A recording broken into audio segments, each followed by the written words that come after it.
This is VOA News. I'm Marissa Melton.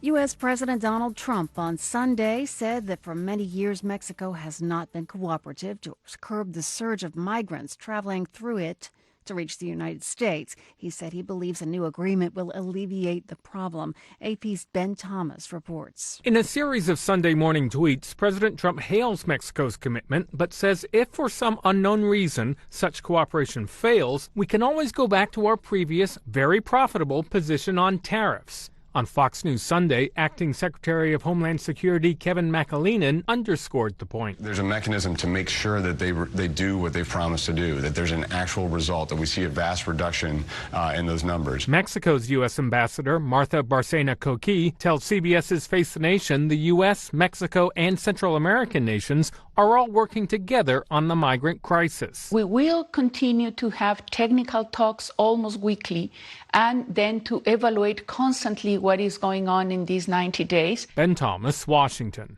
And President Trump has said that he doesn't think resuming tariffs would be necessary.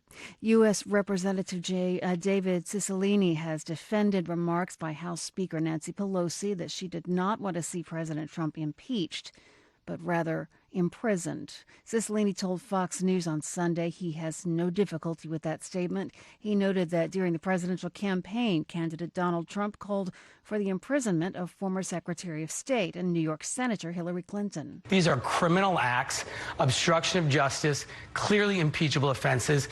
And so, it's kind of rich to hear the president complain about this when he began a campaign with "lock her up" as his bumper sticker. Pelosi made her remark last week during a meeting with the House Judiciary Committee. This is VOA News.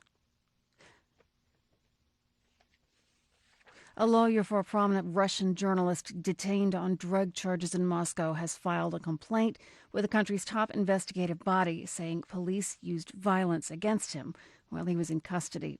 AP correspondent Sarah Bassett reports. Ivan Goldanov was taken to a Moscow court after he complained of feeling poorly in police custody. During the hearing, he denied being involved with drugs. Following his release, one of Goldanov's lawyers filed a complaint, saying police used violence against him while in custody, which they deny. Police are alleging they found 4 grams of a synthetic stimulant in Goldanov's backpack, but many journalists suspect the arrest was retribution for his investigative reporting. I'm Sarah Bassett. It was a beautiful day for a parade in New York City as thousands came out for the 62nd annual National Puerto Rican Day Parade along Fifth Avenue. AP correspondent Julie Walker. Puerto Rican pride was on display everywhere you looked, with flags waving and people cheering as notables went by on floats like Ricky Martin, who was the Grand Marshal. Actor Danny Canella was marching with his city flag. I'm proud of my heritage, proud to be from the most beautiful city in Puerto Rico, Loíza. And Puerto Rico's devastation by Hurricane Maria was not forgotten. Governor Andrew Cuomo says the city will erect a permanent memorial. Puerto Ricans are American citizens, and what the federal government did was a disgrace. Other politicians taking part included Alexandria Ocasio-Cortez, but one notable absence was Mayor de Blasio, who was out of town campaigning for president.